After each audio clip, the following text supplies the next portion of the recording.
Hello there, Suetonia here for eveiseasy, and this time around I'll be flying an Atron. I'm still in Delve and having a ton of fun. This Atron fit is a bit different to what people might expect, and that's because I'm focusing on using the Falloff bonus to my advantage. The Atron has a Falloff bonus, and like Neutrons actually have pretty decent Falloff range. So I've got a pretty standard Atron fit here, but what I'm doing is I'm using Falloff rigs, and I'm focusing on using Null for the majority of my fights. And as you can see, I actually have 11 km Falloff on blasters, which is actually better than Falloff on barrage in autocannons, on a non-rifter hull.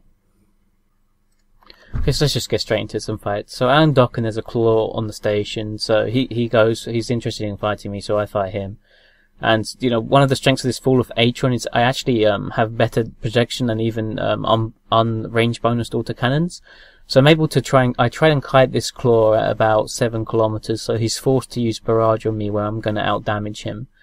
And he does put some reasonably decent DPS onto me at times when he gets a bit closer. But I'm able to kill him easily despite being a pretty decent claw fit. So I get a lot of fights on stations, and just chilling around on stations in busy areas is a good place to get fights. I've said this before, but this is where I get a lot of my fights. And the Stiletto comes out to tackle me, and I engage him. And Stiletto is no problem for an Atron at all. A lot of people underestimate Tag 1 frigates, and this is a great thing. And even I get smack talked while this Stiletto is dying to me, which is really cool, by this hound that's shooting me.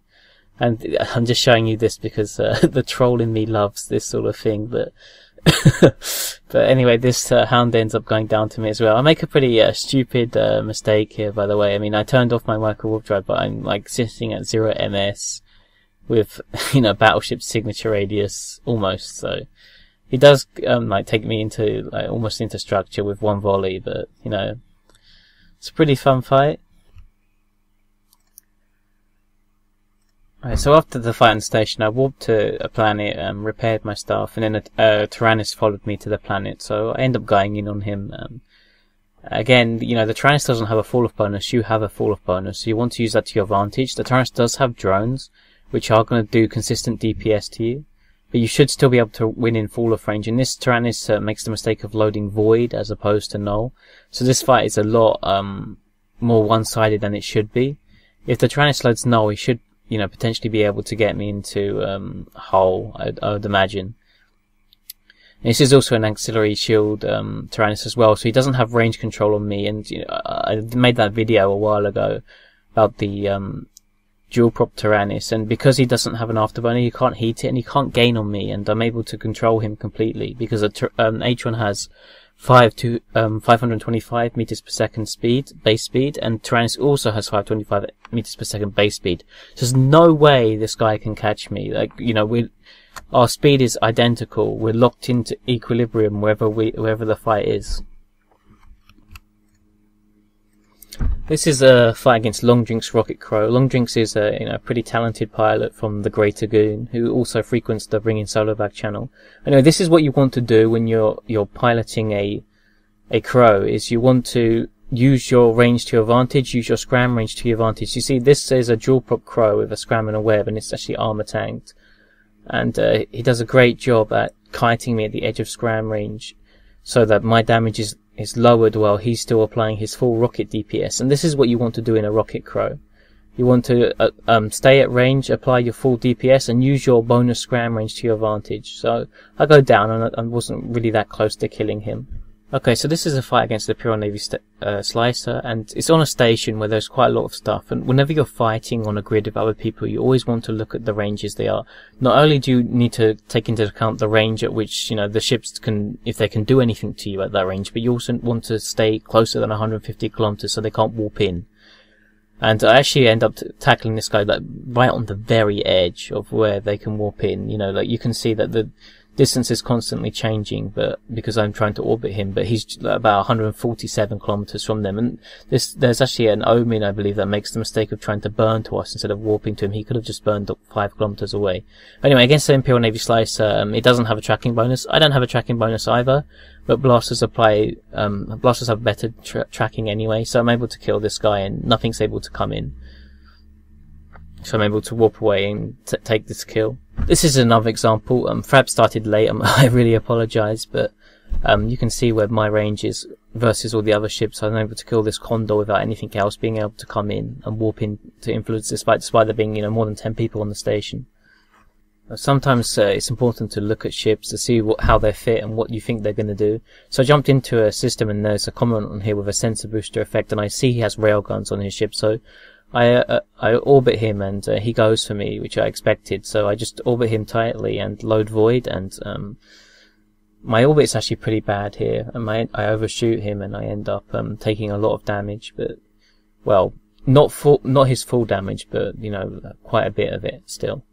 But I'm able to kill this Cormorant. So, you know, using the lookout tool is a great way of picking up kills. You know, if you know how they're fit and you know that your ship can take that ship if it's fit a certain way, because under normal circumstances you'd never engage a Cormorant. But you know, I knew he was in like some sniper fit, so I went for it, and it ended up paying off for me in this case.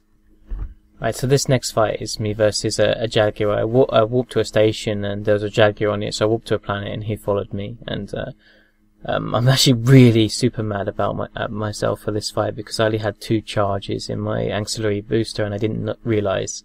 So anyway, this fight starts pretty well for me. Again, I have a fall-off bonus. The Jaguar doesn't get a fall-off bonus. It does get an optimal bonus, but that doesn't really help us autocannons very much at all. So I'm able to actually, my DPS is actually pretty similar to his, despite him having, despite being an assault frigate with more DPS than me. So anyway, you can see why I'm super mad at myself for not having charges here.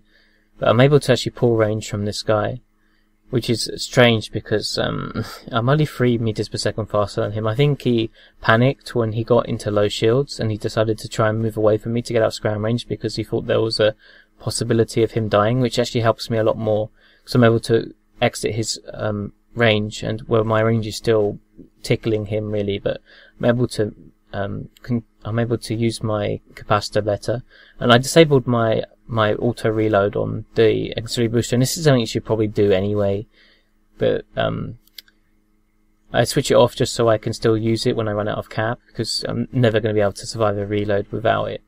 Unfortunately, I fumble the scram a bit. I'm playing a bit too safe. I'm trying to orbit at 10 kilometers. I probably should have just closed in and gone for the kill, but if I go too close, like, you know, like 1 or 2 kilometers too close, then I'm gonna die to him. So it's really super close, and he ends up warping out, which I'm really super mad at myself with, because I know I could have killed this Jaguar in my Atron if I actually had the Ancillary charges loaded. Anyways, it ends up being a super close fight, and it was really cool.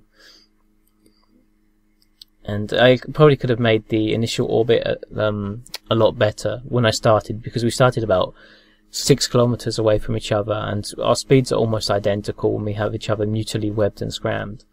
I mean, one of the things I could have done, because he was interested in engaging me, was approach him, then turn away, then set my speed slightly lower than his so he can catch up to me with web and scram, then I can decide, then I can, you know, start the fight at 10 kilometers. Which is where I want to start the fight. That's something I could have done a lot of things a lot better in that fight. I just wanted to show you that fight because it really shows the strength of how good the Atron is. Thanks for watching. I hope you enjoyed this video. See you again soon.